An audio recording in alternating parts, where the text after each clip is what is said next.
देखिए, 5 राज्यों के जो नतीजे हैं उससे 4 बड़ी बातें सामने निकल के आती है। पहला, वंशवाद परिवारवाद की राजनीति का द एंड गया, खत्म। तमिलनाडु में वंशवाद की राजनीति खत्म। असम में वंशवाद की राजनीति कांग्रेस कर रही थी, एक व्यक्ति को अपना चेहरा बनाया कांग्रेस ने। उसका कंट्रीब्यूशन असम में यह है कि उसके पापा 15 साल तक असम के मुख्यमंत्री थे। तो ये पापा दादा नाना काका चाचा की राजनीति का द एंड। ममता बनर्जी अपने भतीजे को राजनीति में पुश कर रही थी, खत्म। तो वंशवाद परिवारवाद की राजनीति, पापा चाचा नाना दादा काका के कारण राजनीति में वोट दो मुझे, ये इसका द एंड हो गया, खत्म हो गया, पहली बात।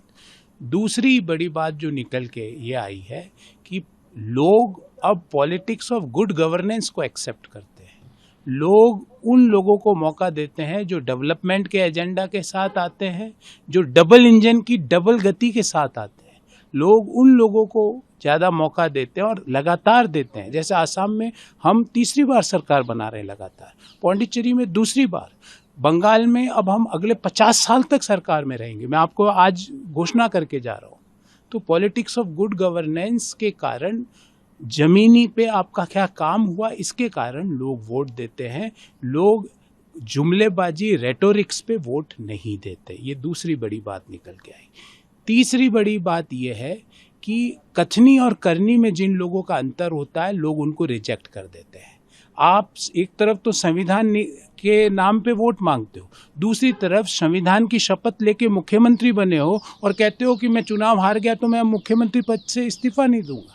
तो कथनी और करनी वालों पे लोगों का के अंतर जो रखता है, उन पर लोगों का और विशेषकर जेन ज़ी का विश्वास नहीं है। ये तीसरी बड़ी बात यहाँ से निकली।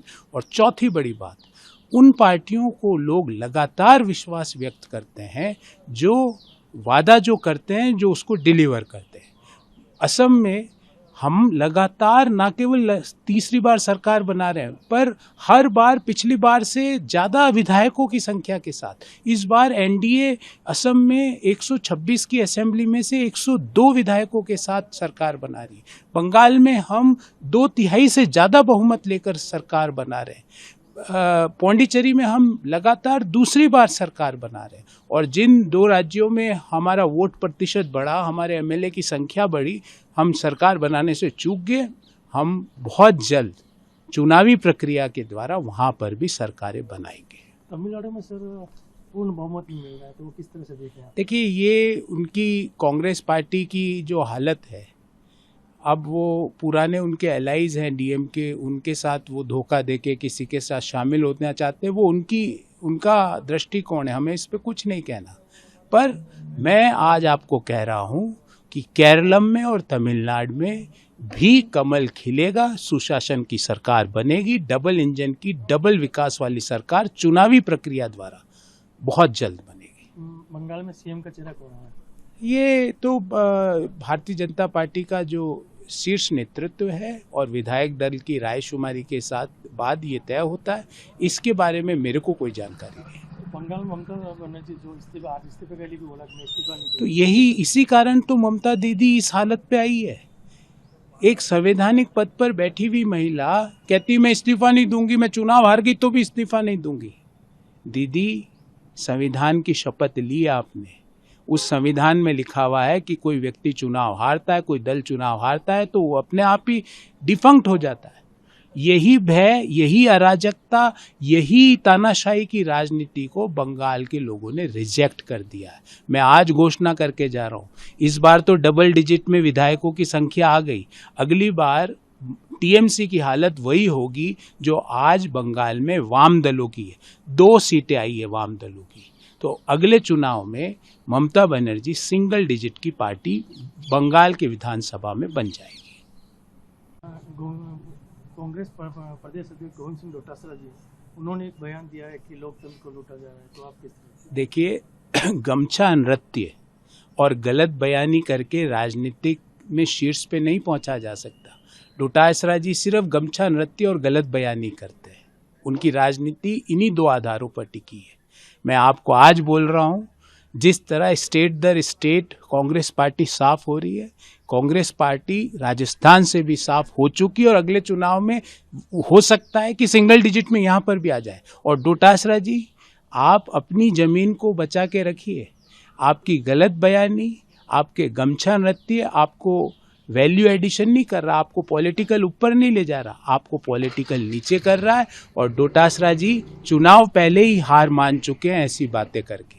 वो बंगाल के चुनाव से इतना भयभीत हो चुके हैं रिजल्ट से, बंगाल के रिजल्ट से, कि डोटासरा जी आने वाला राजस्थान का चुनाव का रिजल्ट अपने सामने देख रहे हैं और वो इतने घबरा रहे हैं, बौखला रहे हैं कि इस तरह के बयान दे रहे हैं।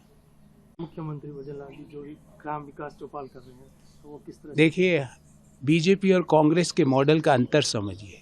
एक तरफ तो भाजपा का मुख्यमंत्री गांव में जाता है, गांव चौपाल लगाता है, रात को भी वहीं रुकता है। दूसरी तरफ कांग्रेस का पूर्व मुख्यमंत्री जो 15 साल तक रहा, वो अपना जन्मदिन भी कोई सुदूर तटों पर बॉम्बे में विलासिता के साथ रिसोर्ट में मनाता है। यही अंतर है भाजपा और कांग्रेस की राजनीति का। यही अंतर है डबल इंजन और नो इंजन की सरकार का। कांग्रेस पार्टी नो इंजन की सरकार है और जो राजस्थान के जो सरकार चल रही है भजनलाल जी की सरकार डबल इंजन की, डबल गति वाली की सरकार है। यही अंतर है कि विलासिता और जमीन से जुड़ी हुई राजनीति के बीच।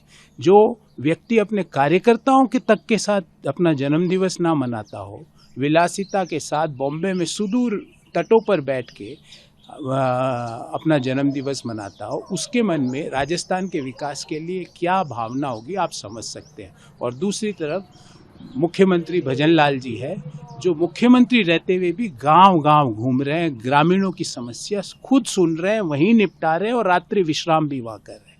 यही अंतर पॉलिटिक्स ऑफ परफॉर्मेंस और पॉलिटिक्स ऑफ अपीजमेंट का है। कांग्रेस की राजनीति है पॉलिटिक्स ऑफ अपीजमेंट, तुष्टीकरण की राजनीति।